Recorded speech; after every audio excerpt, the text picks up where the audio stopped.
Ito po yung pinapasabi po ni Kalingap Rab. Merong dalawang love team na magtutuloy at yung dalawa naman ho ay pansamantalang mapopost ho muna mga kabayan po natin. Basahin ko po yung naging mensahe po ni Kalingap Rab patungkol po dito.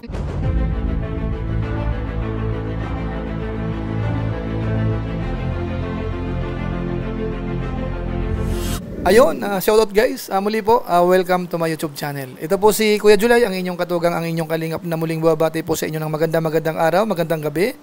Saang panig man po tayo ng mundo naroon. At sa araw na ito, panibagong vlog po tayo. Meron po tayong announcement po sa ngayon na kung saan ho ay galing kay Kalingap Rab. Ito po ay related doon po sa mga love team. Aling love team nga ba ang tinutukoy niya na post muna? At aling love team naman yung po pwedeng magtuloy-tuloy sa ngayon. So pag-usapan po natin yan maya-maya ng konti. Pero bago po yun, konting paalala muna si Kuya Julay. Baka sakaling meron po ditong hindi nakasubscribe sa ating YouTube channel, huwag natin kalimutan Julay Paunil. Tapos pakipindot lang po yung notification bell button para lagi po tayong updated sa aking mga video upload. Tapos yung ating Facebook page po, Julay Paunil 2.0, pwede po nating i-follow at saka po pwedeng i-like. So maraming salamat po. At huwag po natin kalimutan, Kuya Val Santos Matubang Kalingap Rab po, suportahan po natin ang kanilang YouTube channel. At saka po pwede po nating isama yung mga Lingap partners. Kasama po kami roon. So maraming salamat po sa inyong lahat. Ngayon tuloy na po tayo. Pag-usapan na po natin itong pinapasabi po ni Kalingap Rab. Dahil kanina lang po, a few minutes ago, meron po siyang binanggit po sa akin na kung pwede raw ako na po ang mag-announce. Ito po ay related po doon sa naging topic natin kanina sa ating live stream. Yung patungkol po sa Jomcar at ilang love team kung talaga nga bang ihinto na. At yung EDSI lang po ang matutuloy. Yun naman po ay nag-umpisa doon sa comment ni Kalingap Rab nung isang araw sa ating live stream na post muna daw po yung mga love team. Maliban lang daw po sa EDSI. So lumalabas po lahat po ng love team ay post muna. Pero hindi po kasama po ang EDSI. Kaya sa nakita ko po kanina sa ating live stream, marami pong nag-react, maraming mga suggestions, maraming mga sinasabi. Yung iba nga binanggit na hindi naman daw sa kanila nanggaling yung kaguluhan. May mga tinutukoy po silang mga pinanggalingan po ng gulo. So sa pagkakataon pong ito, liwanagin ho natin kasi maganda po yung sinabi ni Kalingap Rab po sa akin kung aling love team nga ba ang itutuloy at alin po yung ipopost muna pansamantala.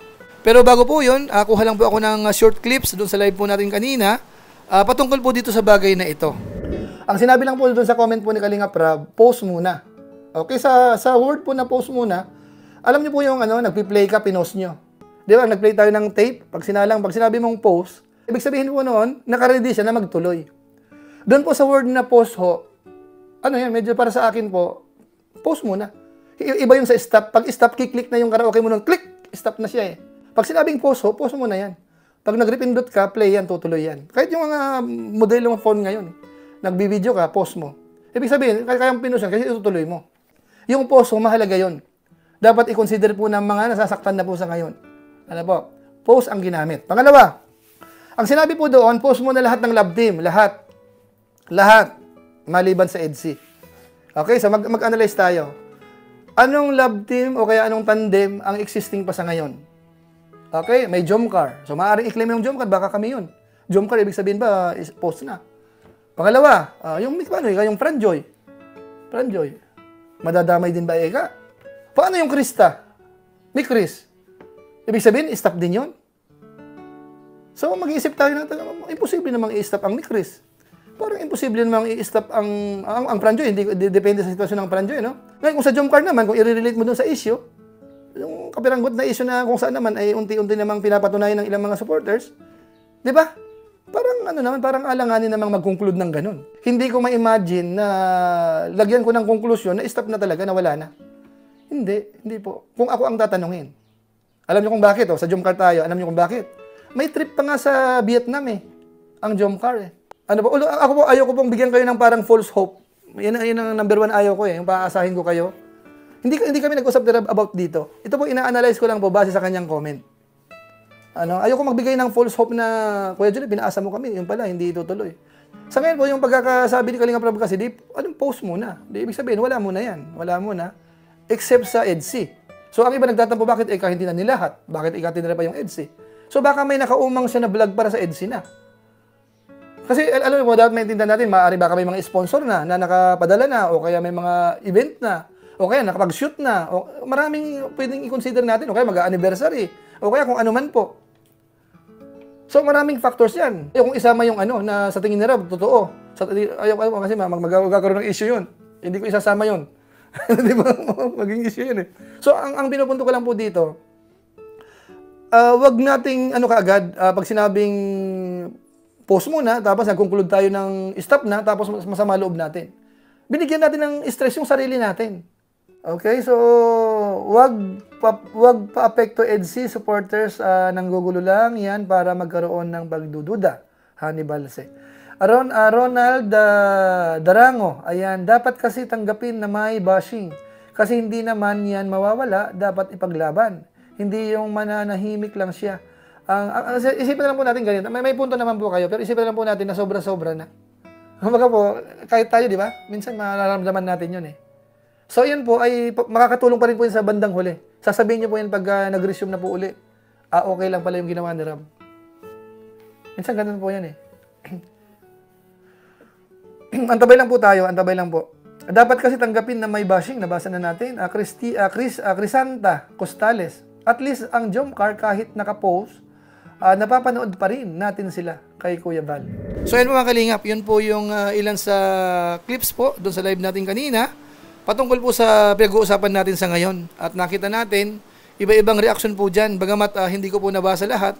Pero nung nireview ko po after ng live ko, marami po mga nag-comment dyan, iba't ibang opinion mga kabayan po natin. Ngayon po sa pagkakataong ito, huwag kayong mag-alala. Kung sakasakali man ho na magkakaiba tayo ng opinion, yung ilang man nagko-comment, ito po yung pinapasabi po ni Kalinga Prab. Merong dalawang love team na magtutuloy, at yung dalawa naman ho ay pansamantalang mapopost ho muna mga kabayan po natin. Ngayon, para maniwala po kayo, basahin ko po yung naging mensahe po ni Kalinga Prab patungkol po dito. Sabi niya, EDC, Franjoy, tuloy pa Ninong, Mikris at Jomcar ang post muna. Kasi doon nagmula ang bashing at bawal na yung vlogger na sponsor or collector. So yun po, maliwanag ho ano.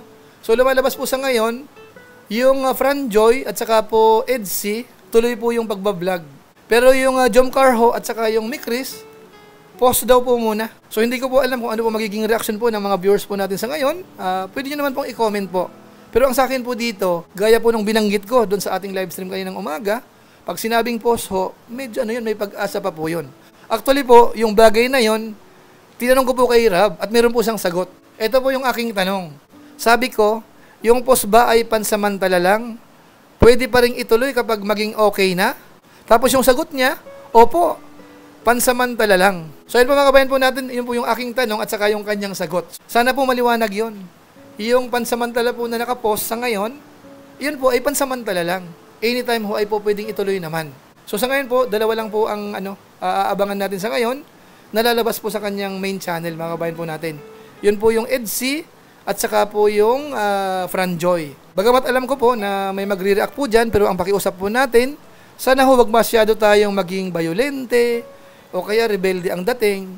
Kasi mamaya ho, lalong matagalan po yung pag-resume ho nung dalawang love team na pansamantala pong nakahinto. Nabanggit naman po ni Kalinga Prab po doon na yung dahilan, dahil nga po sa ilang kaguluhan din po, pinag-uumpisahan ng gulo, nabanggit niya po, pati nga po yung vlogger na sponsor or collector daw. So ipagbabawal po muna. So dito po, ina-analyze ko po mga kabayan po natin ang sitwasyon, parang nanggagaling po doon sa pinag-uumpisan po ng gulo. So parang yun po ang gustong iayos po ni Kalinga Prab sa ngayon. Kaya sana ho tayo, medyo maintindihan po natin at abang-abang lang po tayo. Siguro pag naayos na po lahat yan, lahat po yan ay magre-resume na. So maraming salamat po sa inyo. Ilan po muna ang gusto pong iparating po ni Kalinga Prab po sa atin. So maraming salamat din po kay Kalinga Prab at ipinagkatiwala po sa atin itong announcement na ito. So maraming salamat po sa inyo. Kung inyo po itong nagustuhan, pwede po nating i-share. So muli, ito po si Kuya July, ang inyong katugang, ang inyong kalingap na pansamantalang nagpapaalam po muna. Kita-kita ulit tayo sa mga susunod ko pang vlog. Maraming salamat sa inyong walang sawang pagsuporta po sa ating YouTube channel. Pagpalain nawa kayo ng Diyos, mabuhay tayong lahat. God bless. Bye-bye.